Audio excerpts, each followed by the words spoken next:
یہ خود کو ایکسپوز کیا ہے. میرا خیال ہے ہمارا کام آسان اچھا، آج میاں نواز شریف صاحب کی زیر صدارت اہم اجلاس بھی ہوا ہے، وزیر اعظم پاکستان بھی ہو رہا ہے. جی ہو رہا ہے. کیا اقدامات، کیا آئندہ حکمت عملی بنائی جا رہی ہے؟ ابھی تو جب میٹنگ ہوگی تو پتہ چلے گا کہ اس کا ایجنڈا کیا تھا. لیکن آبویسلی سینٹ الیکشنز ہوں گے جو زیر بحث آئے ہوں گے، اور جنرل الیکشنز ہوں گے. ملک کی جنرل صورتحال ہے، اس پہ بات چیت ہو رہی ہوگی.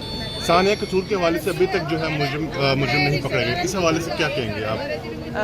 مجھے اس بات کا ذاتی طور پہ علم ہے کہ سارے وسائل جو ہیں وہ استعمال کیے جا رہے ہیں، اور مجھے امید بھی ہے اور میری دعا بھی ہے کہ اللہ تعالیٰ کرے کہ بہت جلدی وہ ملزم جو ہے وہ پکڑا جائے اور وہ اپنے انجام کو پہنچے اور اس کی ایک مثال بنے، عبرت کا نشان بنے وہ، تاکہ پھر کبھی کسی کو ایسی گھنونی حرکت کرنے کی ہمت نہ ہو.